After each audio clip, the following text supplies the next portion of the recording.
रवि एक साधारण लड़का था, लेकिन उसकी जिंदगी में कुछ भी रोमांचक नहीं था। एक दिन उसे गांव के बुजुर्ग ने एक रहस्यमयी जंगल के बारे में बताया, जहां जादुई शक्तियां बसी थीं। उत्सुकता से भरा रवि जंगल की ओर निकल पड़ा। जंगल घना और डरावना था। चलते चलते रवि को अचानक एक पुराना पेड़ दिखा, जिसकी छाल पर अजीब चमकते हुए निशान थे। जैसे ही उसने निशानों को छुआ, एक अदृश्य द्वार खुल गया। अंदर कदम रखते ही वह एक अलग ही दुनिया में पहुंच गया, जहां हवा में तैरते दीपक थे और पेड़ फुसफुसाते थे। आगे बढ़ते हुए रवि को एक पुरानी किताब मिली, जो खुद ब खुद उसके सामने खुल गई। किताब ने उससे कहा, अगर तुम इस जंगल के रहस्य जानना चाहते हो, तो 3 परीक्षाएं पास करनी होंगी। रवि ने हामी भर दी और पहली परीक्षा शुरू हो गई, एक बोलने वाली नदी को पार करना। नदी के पानी में अजीब आकृतियां बन रही थीं।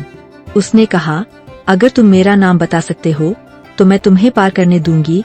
रवि ने ध्यान से सुना और हवा में बहे शब्दों को समझने की कोशिश की। अचानक उसे याद आया कि किताब में नीरवाणी नाम लिखा था। उसने नाम पुकारा और नदी ने उसे सुरक्षित पार करवा दिया। दूसरी परीक्षा में उसे एक बोलते हुए वृक्ष से 3 सवालों के सही जवाब देने थे, जो उसने अपनी बुद्धिमानी से हल कर लिए।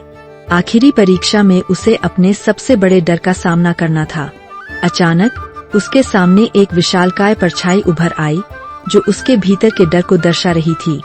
रवि ने साहस दिखाया और डटकर खड़ा रहा। परछाई गायब हो गई और उसके हाथ में एक जादुई पत्थर आ गया। पत्थर को छूते ही रवि को अद्भुत शक्तियां मिल गईं।